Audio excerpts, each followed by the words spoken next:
Hello guys, enzyme catalysis is one of the most beautiful topic and it is very important for CSIR UGC NET, GATE and even in various MSc entrance examinations as well as undergraduate period. So in this video I will try to discuss on this topic and I will try to make this topic as simple as possible. Oh, by the way, I am Shomit Datta. Welcome to my channel. You are watching the Chem Sense. Let's start today's topic.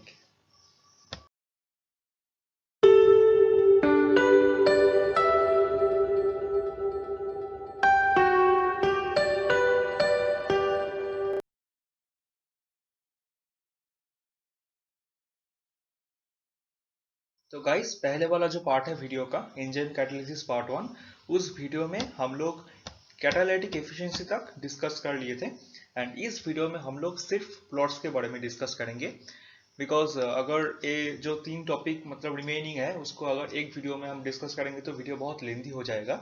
इसलिए जो दो topic रहेगा sensitivity of enzyme and enzyme inhibition, इसको हम लोग एक अलग video में कवर कर लेंगे, ठीक है। एंड देखो जो एंजाइम इनहिबिशन जो टॉपिक है वो CSI net get even MSc entrance examination में भी इम्पोर्टेंट नहीं है, ये इम्पोर्टेंट है जो लोग अब अंडर ग्रेजुएट पीरियड में है, ठीक है। एंड और एक पॉइंट मैंने ऐड किया बिहाइंड द इनोवेशन, तो ये है कि एंजाइम कैटालिसिस रिएक्शंस के रिलेटेड जो जो साइंटिस्ट इन्वॉल्व है वो साइंटिस्ट्स का हम लोग ब्रीफ डिस्कशन करेंगे, बहुत ब्रीफ डिस्कशन करेंगे और ये करेंगे जब चैप्टर ऑलमोस्ट खत्म हो जाएगा, प्रीवियस ईयर क्वेश्चन सॉल्व हो जाएगा उसके बाद, ठीक है। Okay, going to the next slide. तो देखो प्लॉट हम लोग करेंगे बट हमको पता होना चाहिए कि प्लॉट हम क्यों कर रहे हैं, ठीक है। तो देखो एंजाइम कैटालाइज्ड रिएक्शन में दो इंपॉर्टेंट टर्म है, Armax and Km।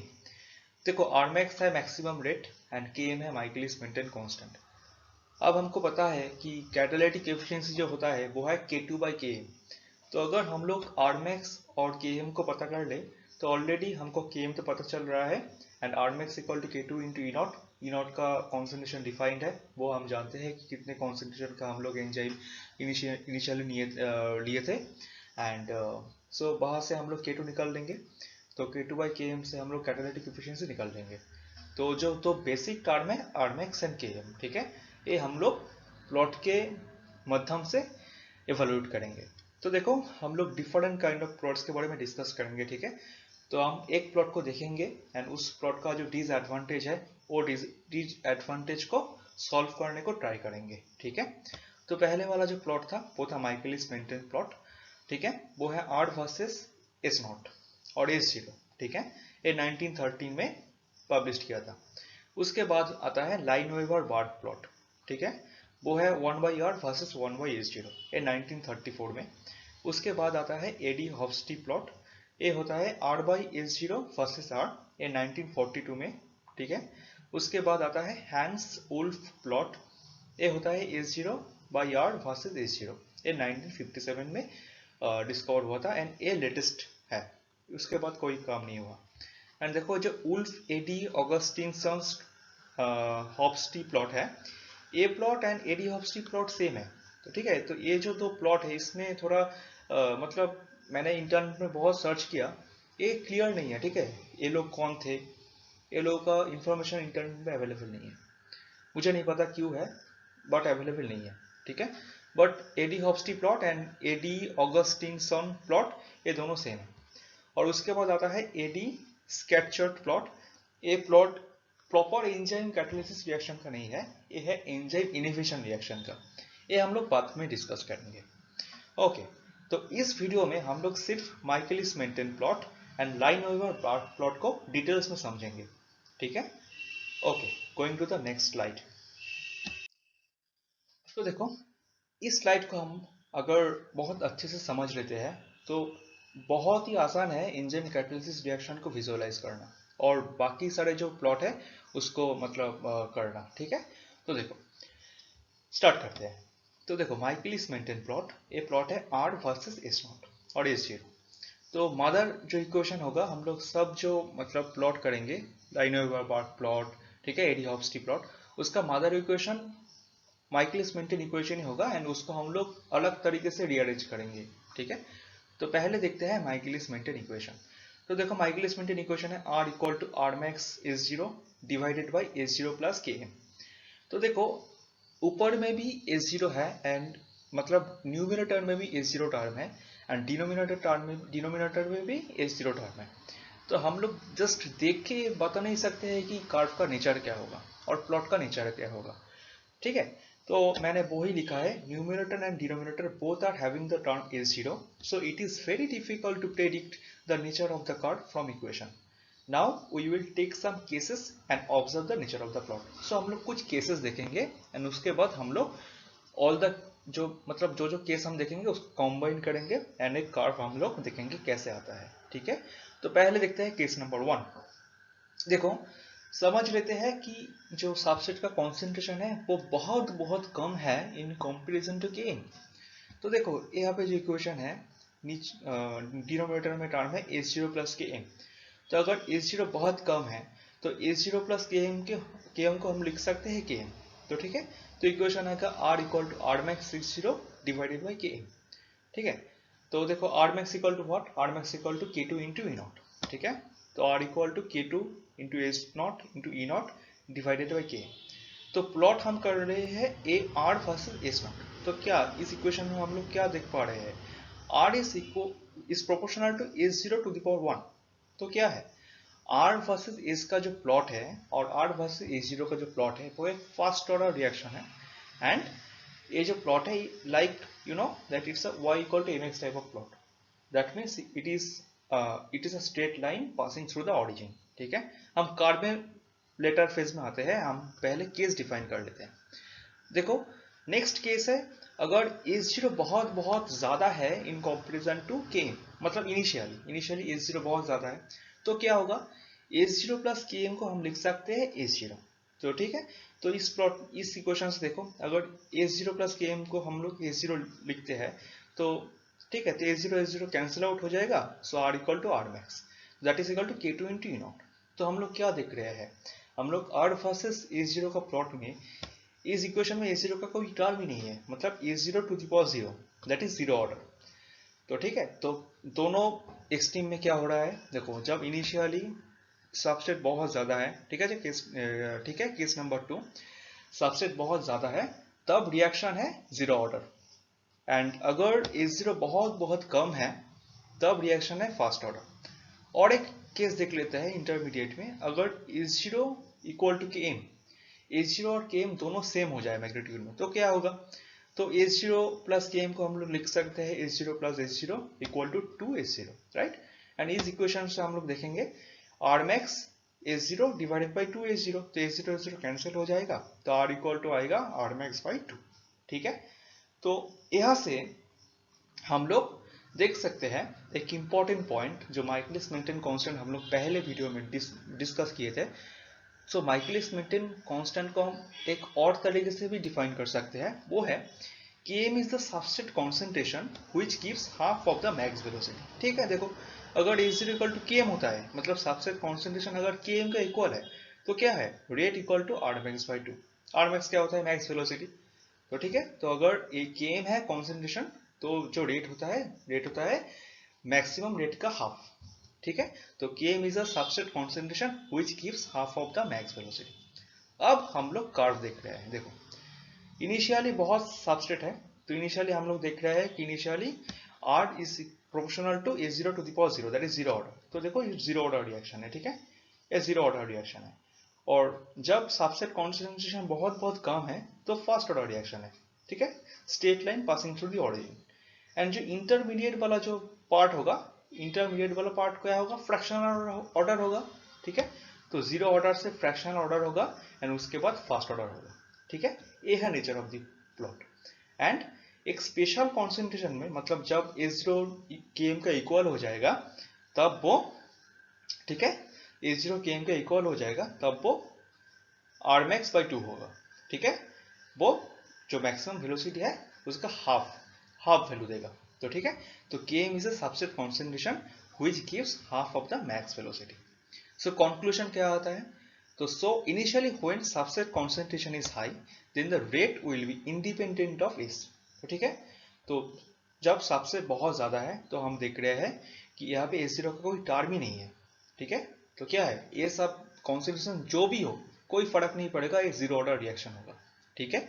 And at the end of the reaction rate will be first order with respect to S. हम देख रहे हैं when A0 is very low then R is proportional to A0 to the power 1, that is first order reaction, ठीक है।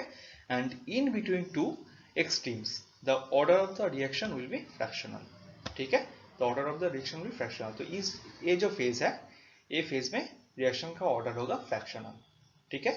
Okay, going to the next slide. तो देखो, तो Michaelis Menten plot में कुछ तो डिसएडवांटेज है, उसके वजह से हम लोग लाइनवेवर एंड बार्क ने उसको मॉडिफाई किया। तो वो क्या है, देखो एनी नॉन लीनियर प्लॉट, ठीक है, इज डिफिकल्ट टू प्लॉट, ठीक है। Any non linear plot is difficult to plot, ठीक है, बिकॉज वहां पे ये देखो स्ट्रेट लाइन जो होता है, ये स्ट्रेट लाइन ड्रॉ करना बहुत आसान है। और अब सोच लो अगर एक प्लॉट है नॉन लीनियर, यहाँ पे एक पॉइंट आता है, यहाँ पे एक पॉइंट आता है, यहाँ पे एक पॉइंट आता है, यहाँ पे एक पॉइंट आता है, तो आप ऐसे ड्रॉ कर सकते हो। एंड मैं मतलब मेरा एक्यूरेसी जो है, आपका एक्यूरेसी जो है वो सेम नहीं है, तो मैं अगर ए ड्रॉ कर लूँ तो दोनों कर्व में बहुत ज्यादा मतलब क्या, बहुत ज्यादा एरर आ सकता है, तो ठीक है। तो नॉन लीनियर प्लॉट ड्रॉ करना बहुत ही डिफिकल्ट होता है, तो इसलिए लाइनवेवर एंड बार्क ने एक काम किया, वो क्या किया, इक्वेशन को लिया एंड इक्वेशन को जो दोनों साइड है उसको रेसिप्रोकल ले लिया, तो ये प्लॉट को डबल रेसिप्रोकल प्लॉट भी कहते हैं। तो देखो क्या किया, माइकलिस मेंटेन जो मदर इक्वेशन है वो इक्वेशन को लिया, r equal to are max S0 divided by S0 plus K and दोनों साइड को रेसिप्रोकल ले लिया, तो 1/r, ठीक है, r का रेसिप्रोकल है 1/r, एंड इस टर्म का रेसिप्रोकल क्या होगा, S0 प्लस के ऊपर में चला जाएगा एंड r मैक्स S0 नीचे में आ जाएगा, ठीक है। तो S0 प्लस के divided by r max into S0। तो देखो इसको हम लोग क्या कर सकते हैं, तो S0 को हम सेपरेट करके लिखेंगे, S0 divided by r max S0 plus km divided by r max S0। तो ठीक है, S0 S0 कैंसिल हो जाएगा, पहले वाला टर्म आएगा 1/r मैक्स और दूसरे वाला टर्म आएगा km by r max into S0, ठीक है। तो ये किस तरह का प्लॉट है, y equal to mx plus c, ठीक है, y equal to mx plus c, यहाँ पे y क्या है 1/r एंड x क्या है 1/s0। तो देखो यहाँ पे y है 1/r एंड x है 1/s0, तो स्लोप क्या होगा km/r max एंड इंटरसेप्ट होगा 1/r max, ठीक है। तो वो मैंने लिखा है, देखो, so it will be a straight line with the intercept on y axis that is 1/r max and slope will be km/r max, ठीक है। तो इस तरह का प्लॉट होगा, ठीक है। देखो ये एक स्ट्रेट लाइन है, ठीक है, y एक्सिस का इंटरसेप्ट जो है वो है 1/r max। देखो 1/v और 1/r सेम है, मैंने पहले वीडियो में बोला था कि r is what, rate and rate is velocity of the reaction, उसको हम v से भी डिनोट करते हैं, कोई बात नहीं है, ठीक है। तो 1/v एंड 1/r सेम है। तो देखो इक्वेशन का जो प्लॉट होता है वो ये होता है, इंटरसेप्ट है, ठीक है, y एक्सिस में 1/r max एंड स्लोप है km/r max, ठीक है, एंड 1/s0 होगा, 1/s0 होगा। और देखो अब इस प्लॉट को अगर आप एक्सट्रापोलेट करते हैं यहाँ से, ठीक है, तो एक एक्स एक्सिस में कट करेगा एंड इस पॉइंट का क्या वैल्यू होगा वो हम लोग देखते हैं, ठीक है। देखो calculation of the intercept on x axis, देखो यहाँ पे, ठीक है, क्या यहाँ पे y का वैल्यू 0 है, ठीक है, यहाँ पे y का कोई वैल्यू नहीं है, तो y का वैल्यू हम लोग 0 कर दिए एंड तो इस इक्वेशन देखो y का वैल्यू 0 एंड बाहर जो राइट साइड में जो है वो एज इट इज रहेगा 1/r max plus km/r max S0। तो ये किसका प्लॉट है, 1/r वर्सेस 1/s0, तो हमको 1/s0 का वैल्यू निकालना है, ठीक है। तो ये अगर आप सॉल्व करोगे तो 1/s0 का वैल्यू आएगा -1/km, ठीक है। तो इस जो पॉइंट का जो वैल्यू है वो है -1/km। तो अब हम जो क्वेश्चन पहले अराइज कर रहे थे कि r max एंड km का वैल्यू चाहिए, तो वो हम कैसे निकालेंगे इस प्लॉट से। तो देखो calculation of r max and km, देखो हम लोग जानते हैं intercept equal to 1/r max, ठीक है। तो इंटरसेप्ट का वैल्यू हम ऐसे निकाल लेंगे, ये तो एक स्केल है ना, तो इस स्केल से हम लोग इंटरसेप्ट का वैल्यू जान जाएंगे एंड उस वैल्यू से हम लोग लिख सकते हैं intercept equal to 1/r max, so r max will be 1/इंटरसेप्ट, तो r max का वैल्यू हमको पता चल गया, ठीक है। एंड उसके बाद है स्लोप, उसके बाद है km का वैल्यू निकालना, तो km का वैल्यू हम लोग कैसे निकालेंगे, तो देखो slope will be km/r max, ठीक है, हम r max का वैल्यू जानते हैं, एंड इस इक्वेशन को आप सिंप्लीफाई करोगे तो आएगा km is equal to are max into slope. तो आर मैक्स हम जानते हैं, ठीक है, स्लोप हम जानते हैं, तो km निकाल लेंगे, ठीक है। तो ए था Lineweaver Burk plot and Michaelis Menten plot. And Lineweaver Burk plot में भी कुछ कुछ डिसएडवांटेज है, उसको सॉल्व किया एडी एंड हॉफ्स्टी ने। एंड उसके बाद आया हैंड्स एंड वुल्फ। तो ठीक है, तो Hanes and Woolf and Eadie and Hofstee ने जो काम किया उसमें एक टॉपिक को हम लोग को समझना पड़ेगा, वो है रिग्रेशन एनालिसिस। ये दोनों तरह का होता है, linear regression analysis and non linear regression analysis. वो हमको मतलब समझना पड़ेगा वो दोनों कर्व समझने के लिए। बट वो दोनों कर्व कोई भी एग्जामिनेशन में इंपॉर्टेंट नहीं है, ना तो नेट गेट और ना तो एमएस एंट्रेंस एग्जाम्स, और बीएससी में पता नहीं है, बीएससी में भी इतना इंपॉर्टेंट नहीं है। फिर भी वो कर्व को हम लोग समझेंगे नेक्स्ट वीडियो में, ठीक है। Okay, thank you so much for watching this video. And one more information is that the came sense का एक फेसबुक में पेज है, उस पेज का नाम है दी केम सेंस। एंड इंस्टाग्राम में एक हैंडल है, उसका नाम है underscore the came sense underscore. So that's all for the day, guys. I will see you soon in another video. Till then, be positive, keep smiling. And this is me, Shomit, signing off for the day, guys. Bye.